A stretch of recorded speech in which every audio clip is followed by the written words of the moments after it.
गर्नुहोस् कि जिन्दगीको लडाईँ एक्लै लड्नुपर्छ। मानिसहरू दुःख दिने धेरै हुन्छन् तर साथ दिने कमै हुन्छन्।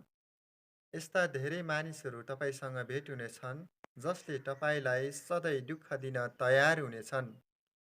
तपाईँले अरूको भरोसामा सफलता पाउने आशा राख्नु भएको छ भने तपाईँले आफूले आफूलाई भरोसा गर्नुभएको छैन। यस्तो मानसिकता हटाउनुहोस् र आफैलाई भरोसा गर्ने व्यक्ति बन्नुहोस् र यही मानसिकताले तपाईँलाई सफलतामा पुर्याउनेछ।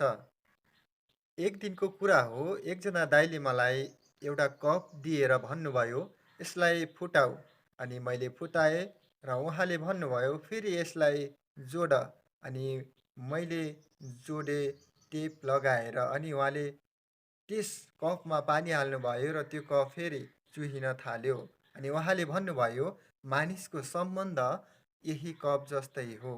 जबकि तिम्रो रिस उठ्दै गर्दा तिमी कसैलाई रिसाएर भन्दछौ केही शब्द भने उसको हृदय यसरी नै टुट्छ र उसको हृदयमा भएको चोट सधैँभरि बल्झिरहन्छ र तिम्रो र उसको सम्बन्ध चाहिँ नराम्रो हुन्छ अथवा टुट्छ" भनेर चाहिँ उहाँले उदाहरण दिनुभएको थियो। आज तपाईँमा पनि यस्तै रिस छ भने तपाईँहरूले पनि एकचोटि शान्त रहिकन सोच्नुहोस् र फेरि कुराकानी गर्नुहोस्। यसले तपाईँ र दोस्रो व्यक्तिको सम्बन्धलाई प्रगाढ बनाउने काम गर्दछ।